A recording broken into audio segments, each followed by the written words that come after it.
ये जो अलग अलग सपोर्टिव सिस्टम है, इसीलिए तो हम पूछ रहे हैं कि क्या तुर्की ने यहाँ पर गद्दारी कर दी। अल हद्दाद का यूं, क्योंकि अल हद्दाद को बुलाना, फिर उनका प्लेन क्रैश हो जाना, 8 लोगों की जान चले जाना, हालांकि बहुत जल्दबाजी होगी, इनिशियल स्टेज है अभी, ब्लैक बॉक्स का सामने आना या फिर वो रीजंस खंगाले जाना कि किस वजह से क्रैश हुआ। और ऐसा मैक्सिमम केसेस में होता है, क्योंकि सब कुछ जल के खाक हो गया तो बहुत बार रीजन सही तौर पर मालूम होते नहीं है।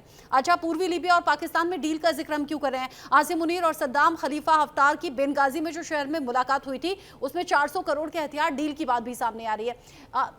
सुधाकर जी, आपको लग रहा है सब कुछ कोइंसिडेंस हो सकता है क्या? नहीं नहीं नहीं, ये कोइंसिडेंस बिल्कुल नहीं है। बिल्कुल जो मैडम अभी हम्म। उन्होंने बयान दिया है, बिल्कुल हाँ। मैं उनके साथ सहमत हूँ। समय कम, टीवी में ये सारी चीजें एक्सप्लेन नहीं किए जा सकते। ये hmm. Everything happens to a design, there hmm. Is a plan in place. Hmm. और क्या प्लान है वो सामने उभर के आता नहीं। बिल्कुल मैं सहमत हूँ मैडम के साथ जो कह रहे हैं, शुभदा हम्म। मैम। हम्म। एंड इसके पीछे बहुत कुछ कहानी है।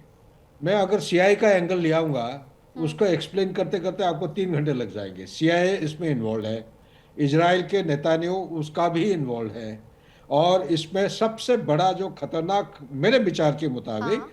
वो है टर्की। हम्म। टर्की को आप जितना भी गहराई में जाएंगे फिर भी एक अंधा कुआं की तरफ है। हम्म। उसका सही मसला को आप पकड़ नहीं पाएंगे।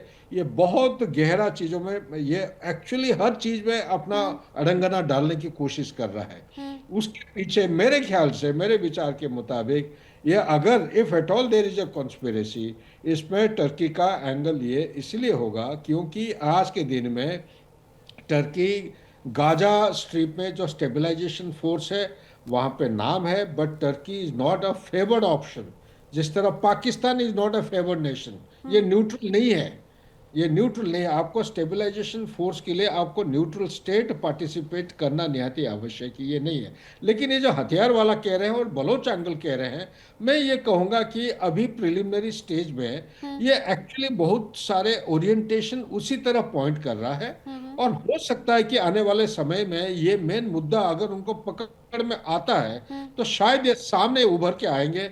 और असीम मुनीर को भी पकड़ना बड़ा मुश्किल है। सबसे बड़ा जो खलनायक है वो हम्म। है असीम मुनीर। हम्म। असीम मुनीर टर्की का मदद लेते हुए, हम्म। मैं यहीं पे ही खुलासा करना चाहता हूं, हम्म। कतार पाकिस्तान के पीछे ऑलरेडी जुड़ा हुआ है। हाँ। बांग्लादेश में जो भी कुछ हो रहा है, कतार का पैसा आ रहा है। हाँ। वहां पे गर्ल स्टूडेंट्स को मदरसा में ट्रेनिंग दिया जा रहा है। और वहां पे जो जमायती वाला जो फैलाव आज के दिन में प्रभाव हाँ। बढ़ती जाती है, उसमें कतार का हाथ, लेड बाय टर्की। टर्की हम्म। इसलिए आ रही है क्योंकि वो उम्मा का जो कंटेस्टेशन हो रही है ईरान, सऊदी अरेबिया और हम्म। ईरान के बीच में, ये एक इस्लामिक वर्ल्ड में एक हम्म। लीडर बनने की कोशिश कर रहा है। काफी तो ये खुलकर अब बात आप कर रहे हैं, हालांकि एंड में थोड़ा सा खुलकर बात कर रहे हैं। सुधाकर जी, 20 सेकंड में बस इस बात का जवाब और दें, जो शुभदा जी अभी बोल रही थी कि क्या तुर्की और पाकिस्तान मिलकर हथियार के बदले तेल का खेल भी करने वाले हैं क्या?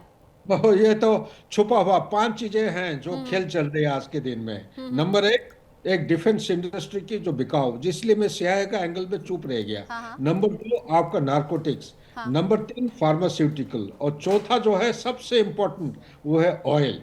हर एक हम्म। बिजनेस के डील के पीछे आज के दिन में सबका निगाह तेल, तेल के ऊपर ध्यान है। हम्म। और तेल का प्रोडक्शन, जैसे मैडम ने बताया, शुभदा मैडम, हम्म। हमें सब मालूम है कि वेस्टर्न एज ऑल्सो ईस्टर्न, ये नहीं कि हम्म। ईस्टर्न लिबिया जो उसमें तेल नहीं है, हाँ। But you have a better quality and a major source of oil towards the western Libya. Hmm. That is the primary source of attraction at ठीक द है। मोमेंट।